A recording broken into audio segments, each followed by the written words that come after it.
And I note that Judy has passed the torch, and I see that Esther is going to be reading for us. Hey, that's good. Spread the love, right? And so we are.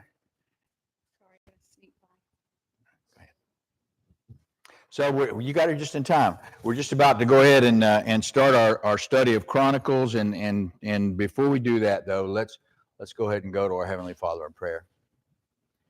Almighty, gracious, and loving Heavenly Father, we thank you so much for this day. We thank you for the rains that have given us relief and have nourished our crops in the area, and we also thank you for your protections, that nobody was seriously injured on the road as they tried to navigate through the typhoon.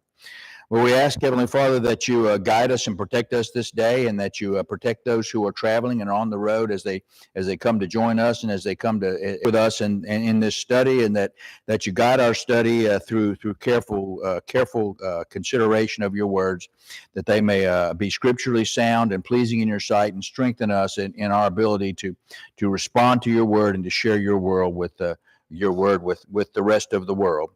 We ask that you strengthen us in our endeavor to continue to take your message out to the world, that we may continue to expand the borders of your kingdom. For those who are here today with us, we are very grateful and thankful for keeping them safe as they have traveled. For those who are unable to make it, or are still on their way in, we ask that you keep them safe as well, and we look forward to joining them as they arrive. We ask that you be with those who are home, basically as shut-ins for one reason or another, and we ask that you be with Keith and Camille, and that you be with Fran Colson, that you be with Teresa's husband Paul, that you be with all those who are unable to make it here today for one reason or another, and that you return them to that measure of health, or protect them in their endeavor to once again rejoin us. We ask that you be with Tammy Fletcher as she continues to struggle with her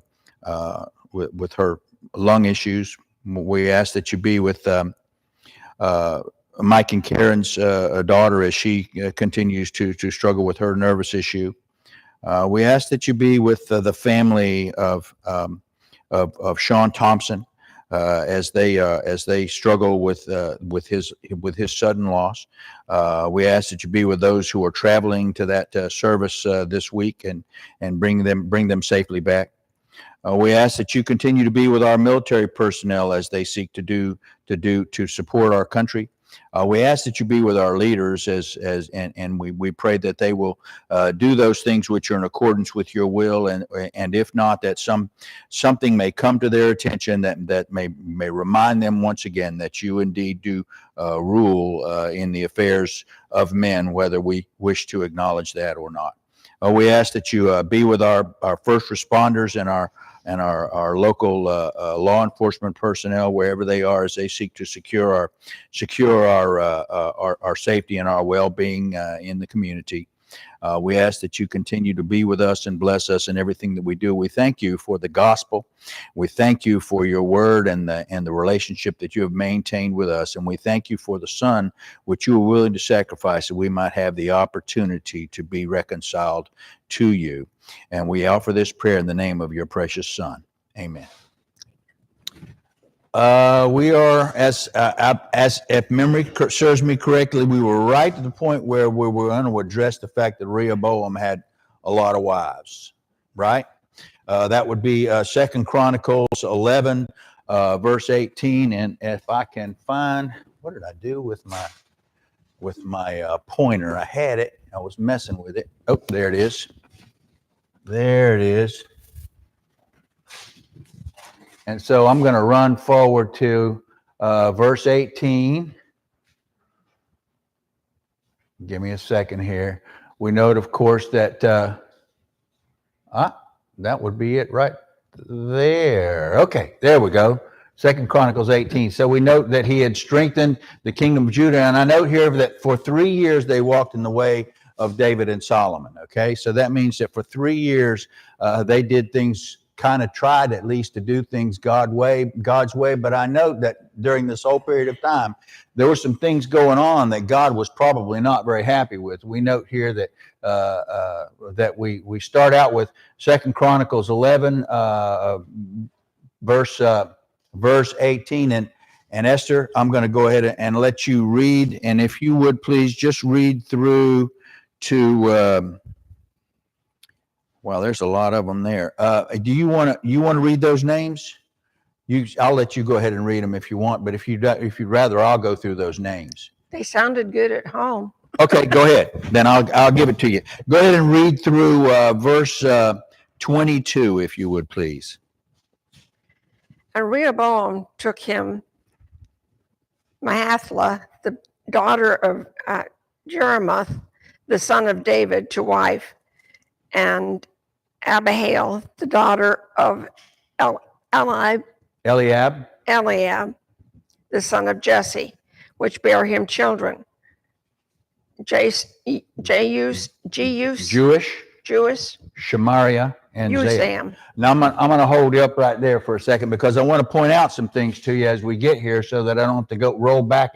As we note here, Mahalath, the daughter of Jeremoth, the son of David, to wife, okay? Jeremoth was David's daughter. I'm sorry, was David's son. Mahalath is David's granddaughter.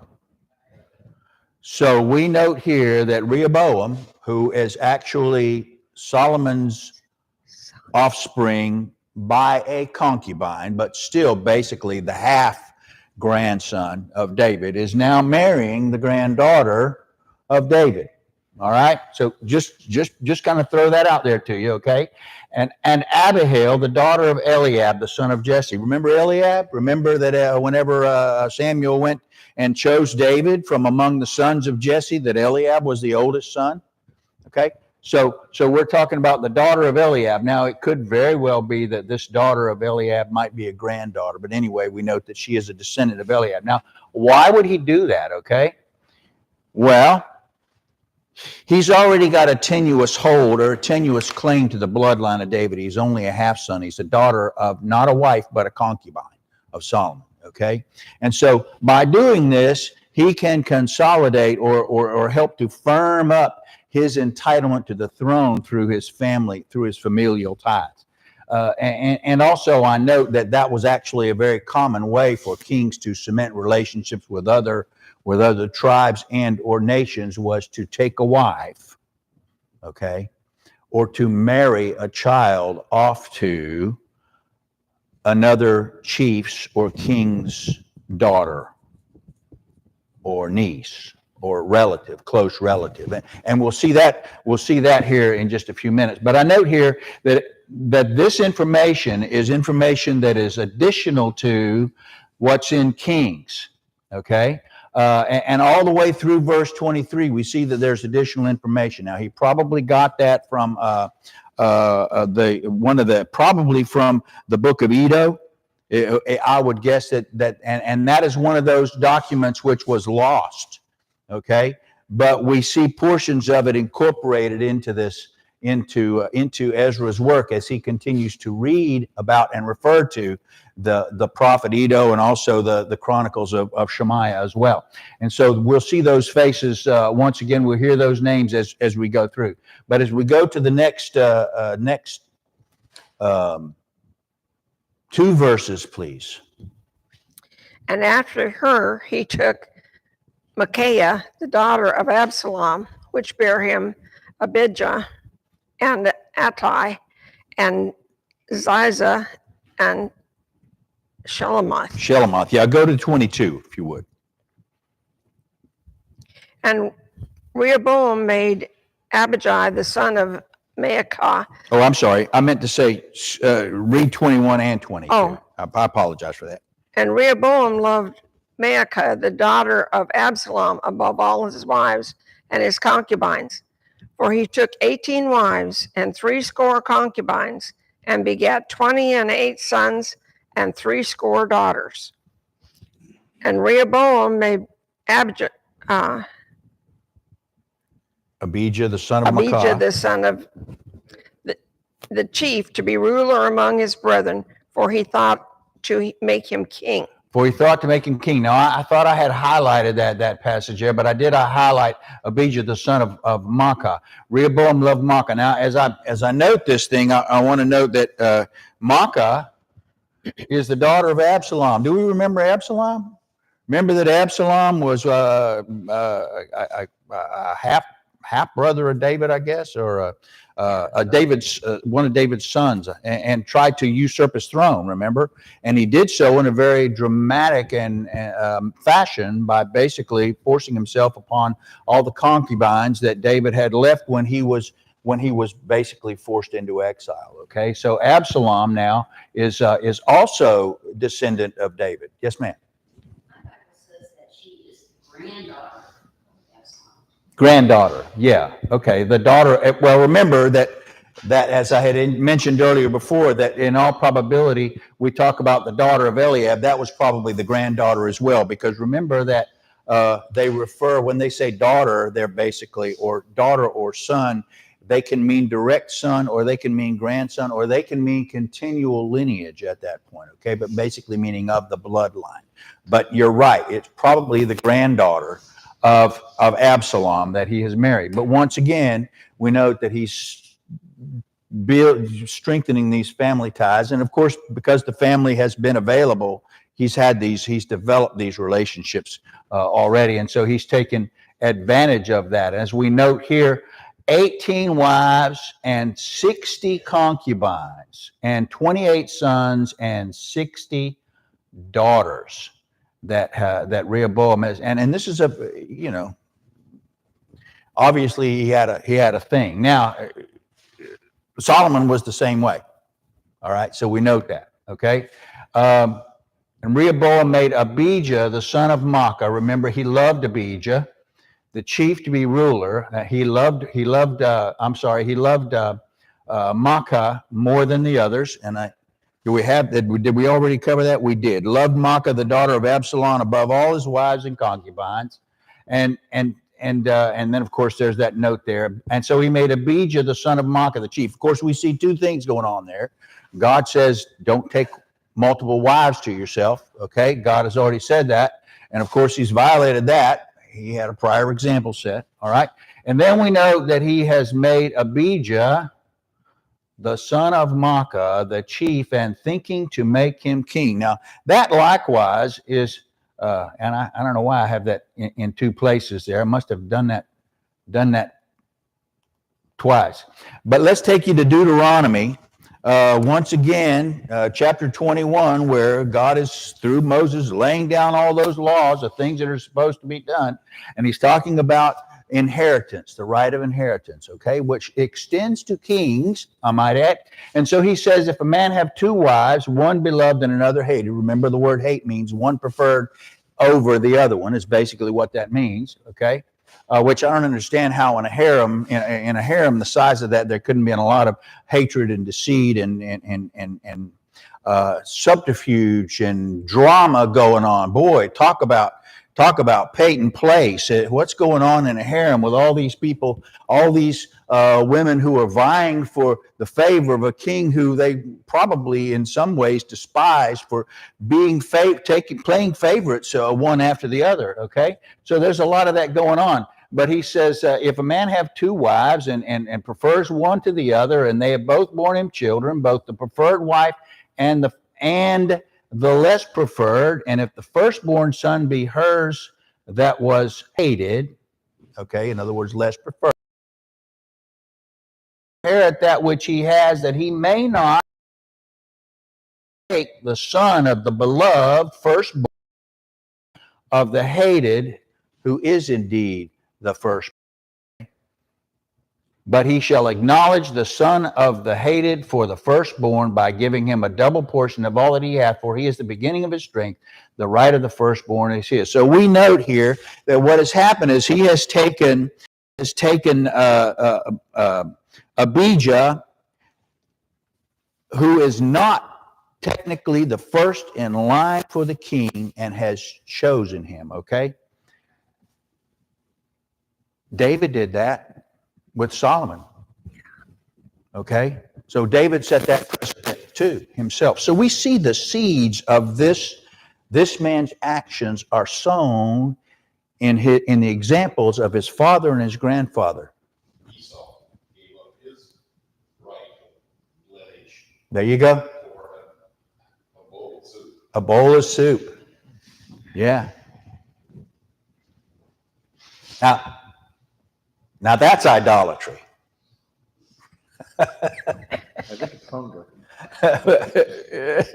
Hey, Esau was the hunter. He didn't have any problem getting what he wanted. It's just that he wanted something that he didn't have to cook. All right. So, okay. So keep going. And he dealt wisely and dispersed of all his children throughout all the countries of Judah and Benjamin unto every fenced city, and he gave them victuals in abundance, and he desired many wives. And he gave them victual in abundance, and he desired many wives. Now, unfortunately, although it is true that this implies that this is actually talking about Rehoboam desiring many wives for himself. Okay, in truth, the fact, if you look at the American Standard and other versions which use different manuscripts, they say he sought for them many wives. Okay, now there's two reasons for this. One is that way he didn't have to worry about them judging him because they're there too. But also note that he had dispersed them throughout the countries of Judah and Benjamin. Remember, he married a granddaughter of Absalom. He was not forgetful of the history that was there and the way that revolutions can be fomented among sons. Okay, and remember that he's also dealing with the harem wives talking to their sons, going, you should be in line for this. You should do something about it. He has taken them and he has assigned them positions and spread them out throughout the kingdom for a number of reasons. One is by marrying those chiefs or those wives. And when he says sought them wives, it means he was arranging marriages for the purpose of cementing the bonds in his kingdom so that they would stay loyal through obligations, through familial obligations. And so he was doing a number of things there, but in the process, he taught them to violate God's laws too. Okay? And so we see that the seeds of his demise are being sown. All right, and so now what happens? Remember Shemaiah. Remember that Shemaiah had told them when they were going to go out and go after Jeroboam and Israel.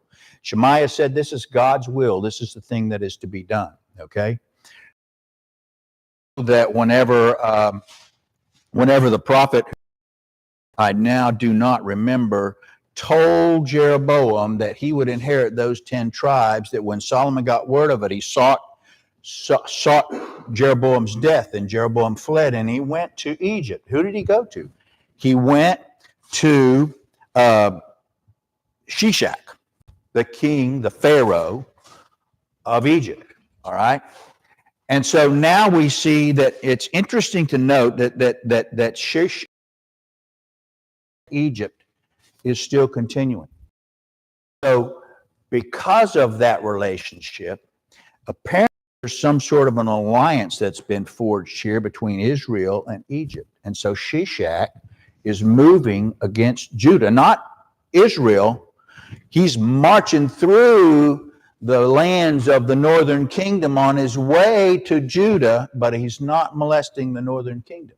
So we note that this is something that God has a hand in. And we're going to see that. So go ahead and read, if you will, please. Go ahead and read through to verse 4. And it came to pass, when Rehoboam had established the kingdom and had strengthened himself, he forsook the law of the Lord, and all Israel with him.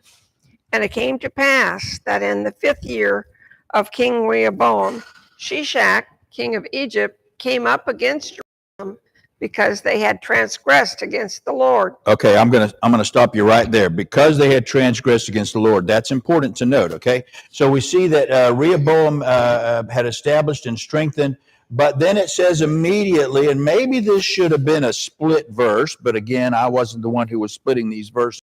In the translation says he forsook the law of the Lord and all Israel with him. Well, that's pretty obvious. I think we've already determined that as happening. But remember that the prophet spoke to Solomon and said, if you turn away and forsake my statutes and my commandments, and by speaking to Solomon, God spoke to all of his offspring as well, okay? And said, which I have set before you, and shall go and serve other gods and worship them, then I will pluck them up by the roots out of my land, which I have given them in this house, which I have sanctified for my name, will I cast out of my sight, and will make it a proverb and a byword among all nations. Now, that could very well have been a long-term prophecy looking toward their exile into first Assyria and then Babylon. But we note here that taste of that in what's going on right now.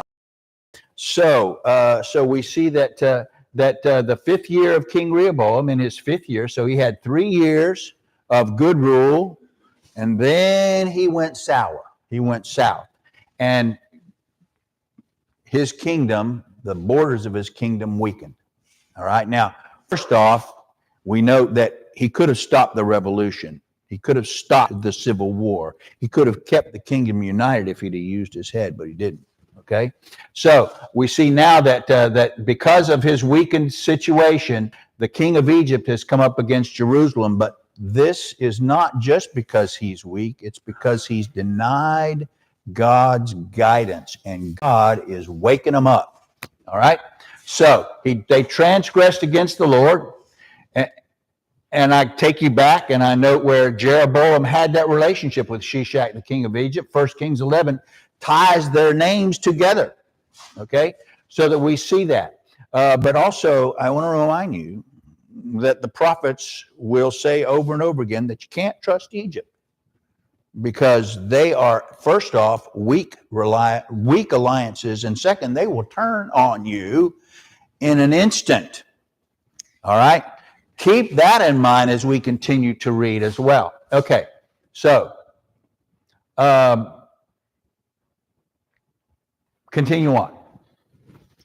With 1,200 chariots, 70,000 horsemen, and the people were without number that came with him out of Egypt, and the Shukims, Go ahead. Sukims, and the Ethiopians.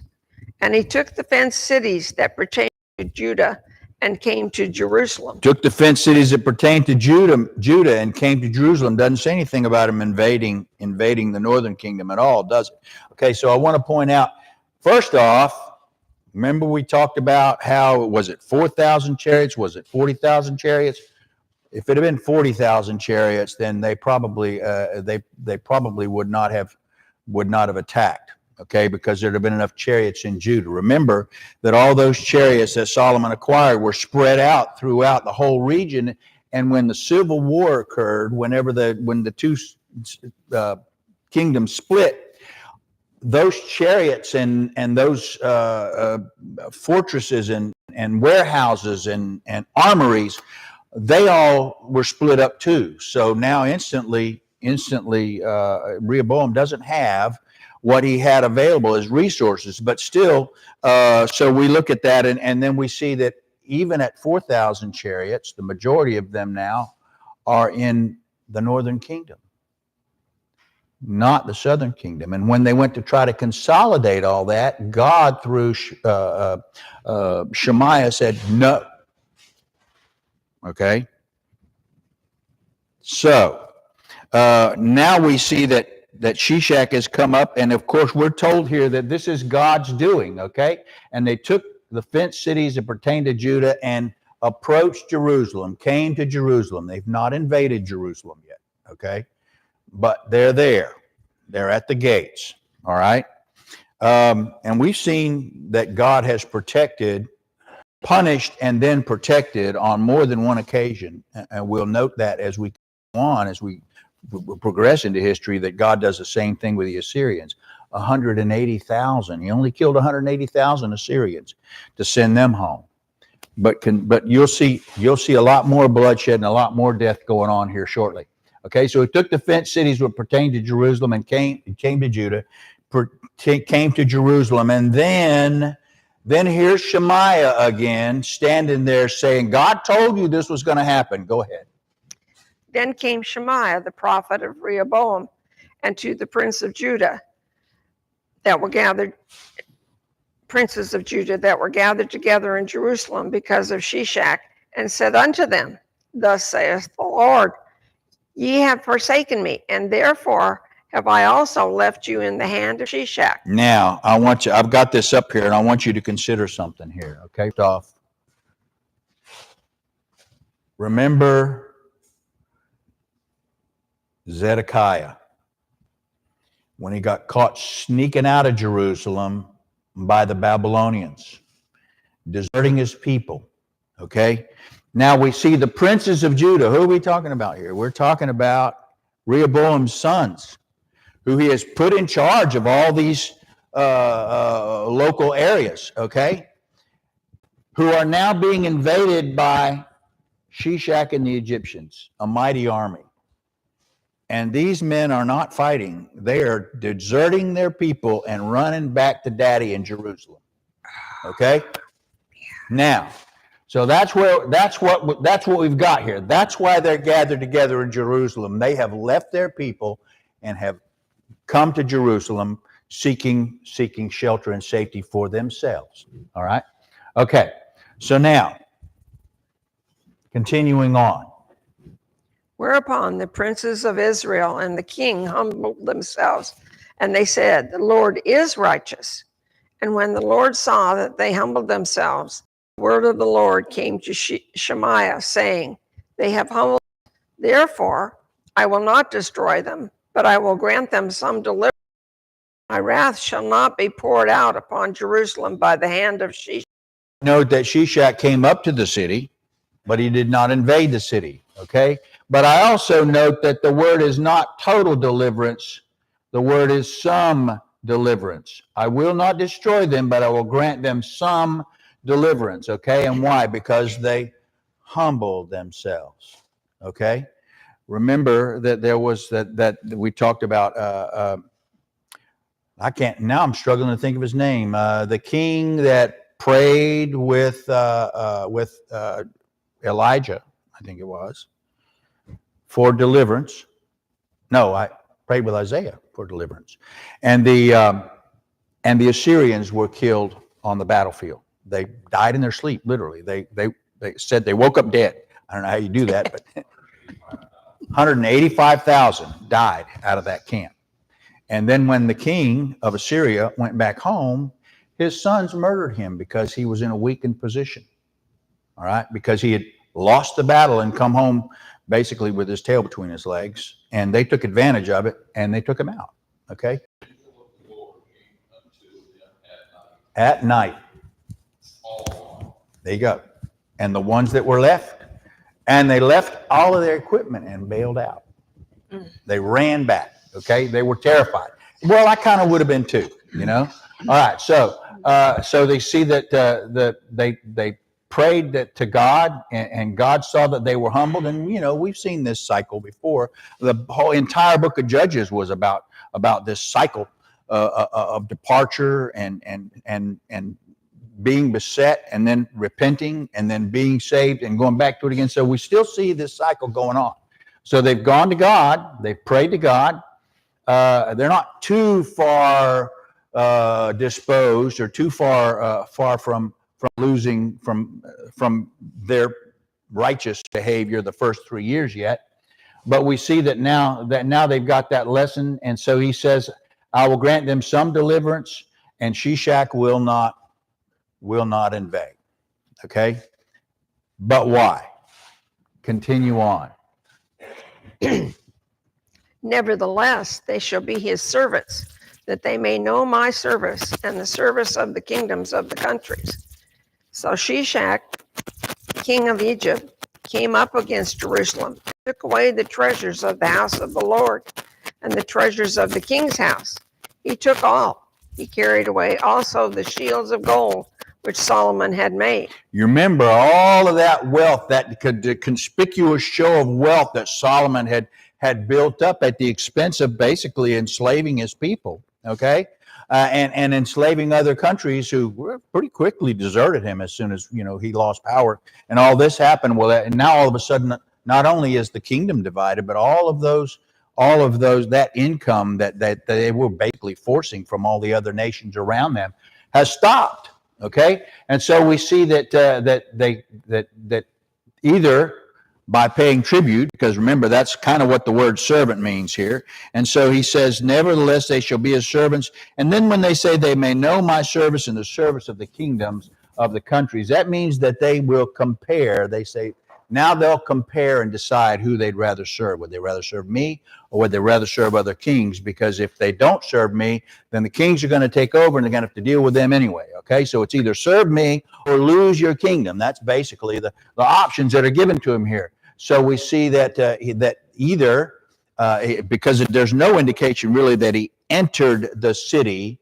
In all probability, Shishak did not take this. Shishak demanded it, and it was given to him by Rehoboam as a way of doing this. Now, of course, we note here that Rehoboam is kind of saving face here in the next verses, okay? He's lost those gold shields which are out there and displayed, okay? When he's in his palace, those shields are displayed. They're a symbol of his power. They're a symbol of his wealth.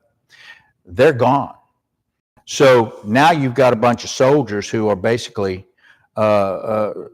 without their shields. Those are for his palace guard, essentially. Now, gold, as heavy as gold is, I would not want to have a shield of gold anyway. So on the one hand, making a shield out of brass, I mean, you could polish brass up really well. Just ask any seaman or airman who has to polish their brass on their uniform. You can make it shine. Believe me, it can look like gold. It can look like gold. All right, but it's lighter, easier to wield. Okay, a lot less expensive to make. All right, so we see that. Did you read that part already? No. Instead of? No. Go ahead. Instead of which, King Rehoboam made shields of brass and committed them to the hands of the chief of the guards that kept the entrance of the king's house. And when the king entered into the house of the Lord, the guard came and fetched them and brought them again into the guard chamber. Okay, so when the king leaves and goes into and why does that? And I think that's probably two different senses here. But first off, we note that the shields were functional. The second thing is that there was a frugality that was forced upon them. Remember that they had lost all of their sources of all this wealth. Okay, in the process of losing their political power and their military power, they had lost all of that.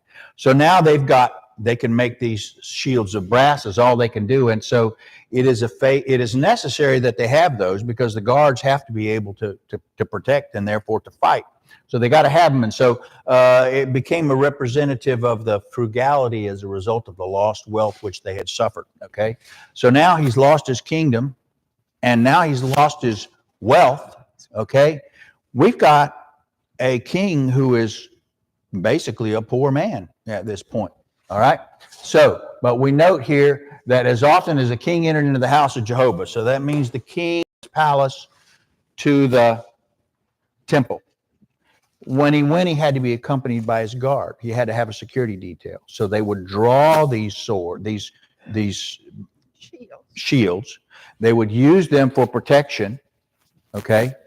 And then they would place them back in their ready place. So they had an armory and they had those shields, and they probably had a spear next to the shield or a sword next to the shield as well. But they would place these shields back in their repository when they no longer needed them. So they were at the ready in the king's palace. But when they pulled them, out of the guard chamber, they would take them out of the guard chamber and they would use them to escort him to the temple. All right. Okay. So, and that's about here. So continue on, please. And when he the wrath, and when he humbled himself, the wrath of the Lord turned from him, that he would not destroy him altogether. And also in Judah things went well. Okay. So then Judah, there were good things found. But in Judah, things went well as long as he recognized God's power and did not, and that meant in his actions as well. Okay. And so when he was subject to the Lord, then things went well in the kingdom because the people were taken care of as well. And so they also benefited. You know, we say as the king goes, so goes the nation. If the king is one who is subject to God, then the nation will benefit from that. And in the Old Testament times, we note that God's blessing and God's cursing was very much more proximate to the offense or to the righteous behavior than perhaps we might see nowadays. But that's because the covenant has changed, not completely, but the manner of execution of that covenant is changed. Our judgment will fall upon us in eternity. Okay. All right. So continue on. So King Rehoboam strengthened himself in Jerusalem and reigned. For Rehoboam was 140 years old when he began to reign, and he reigned 17 years in Jerusalem, the city which the Lord had chosen out of all the tribes of Israel to put his name there. And his mother's name was Namath, an An Ammonite. Ammonitis. That tells us an awful lot. Okay, remember we talked about the fact that Rehoboam was basically a harem son. Okay, the son of a concubine. An Ammonitis, Solomon's Ammonitess wife. Okay, not even Jewish. All right. Okay, so his mother's name was Naaman, and she was an Ammonitess, and that is how we know for certain that Rehoboam was not legitimate in God's eyes. Okay? All right, so continuing on, if you would, please. And he did evil because he prepared not his heart to seek the Lord. There you go. That and preparation is a good response to that. And that is where am I here? I'm lost. 14. Good. Thank you. Yeah. Okay. So the King James Version says, prepared not his heart to seek the Lord. And that, you're right, it is. And set is the same way. Prepared and set means you have not determined to follow God. Remember, that's what Joshua said, is for me and my house, we will serve the Lord. Okay. So that is a commitment that has to be made, and he's lost that commitment. He's more concerned about his commitment to his wives, or maybe even to himself at this point. And so he has not put God first in his heart. That's what it means. Okay. And so we see that is one of the last things that is said here. The summation of Rehoboam's reign is that he did not set his heart to seek Jehovah. All right. So we close with verses 15 and 16. Now the acts of Rehoboam, first and last, are they not written in the book of Shemaiah, the prophet, of Iddo, the seer, concerning genealogies? And there were wars between Rehoboam and Jeroboam continually. And Jeroboam slept with his fathers and was buried in the city of David. And Abijah, his son, reigned in his stead. Yeah, actually, that's Rehoboam sleeping, and Abijah. Remember, Abijah is basically who slept. Abijah takes over. Okay, Right. And now we're going to see that things were bad between Rehoboam and Jeroboam, and there was a long-term battle between them. But we also note that things aren't going to get any better; they're only going to get worse with Abijah, because apparently Abijah is not a particularly able leader. All right. And so we'll see that coming. But we will deal with that next Sunday when we come back. We'll deal with that as well. But we note, of course, there's mention of the book of Shemaiah the prophet and the book of Iddo the seer. And Iddo the seer apparently seemed to deal with genealogies. A lot of the genealogy that we see that Ezra has used in Chronicles is probably pulled from the book of Iddo the seer. Okay? We don't know what happened to those books. We also note that those books are referred to, but not considered canonical. Probably not considered canonical because there are no more working copies of those available and no more manuscripts available at that. Ezra had those manuscripts available at one time, but they were lost. Okay, and probably because they were not widely published. There were just a few. It's not like the Bible, not like the Torah, not like the Pentateuch, which was copied by the kings as a requirement. Okay, but in this case, they were lost because there were so few copies of them that they were probably not reproduced after the days of Iddo or Ezra. They were lost in the shuffle.